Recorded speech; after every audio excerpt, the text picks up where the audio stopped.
This news story was produced by Cogeco North Bay News. To watch the full newscast, tune into channels 12 or 700 live at 5:30 p.m. Monday to Friday.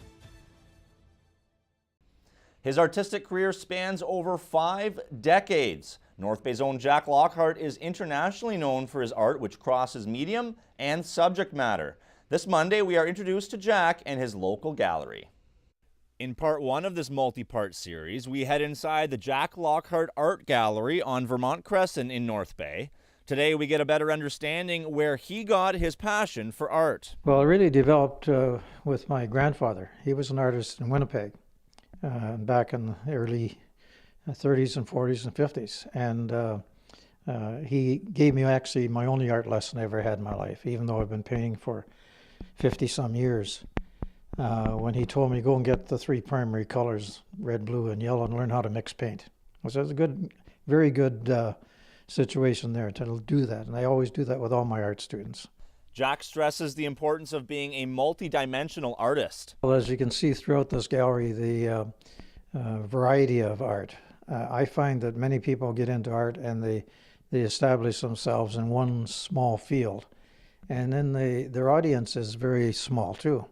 Whereas if you're always experimenting with art and doing a variety of things in all medium too, that's a key thing there too, that your audience expands all over the world, and people are looking for that, looking for something different and unique. Variety of subject matter is important to Lockhart as well. Everything from the realism with hockey players and that kind of thing to the abstract as well, with some of my very high textured paintings too. But the thing is, I do a lot of commission work for many different organizations in the military and every other interested party. And that gives you a challenge there too, to be able to create something for them that's unique to them.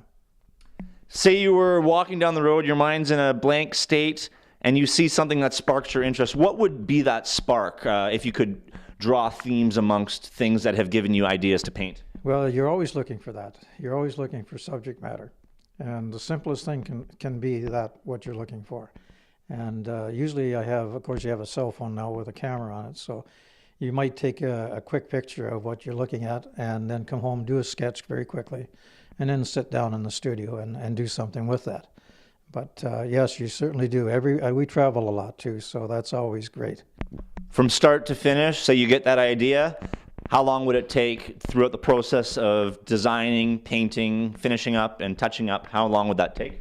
Well, as I always say, probably depending on whether it's a wet and wet technique or if it's a special high textured or detailed work of that, that always varies there too. But say typically maybe a watercolor painting of that, it might take you 10 hours, 15 hours, and about 50 years.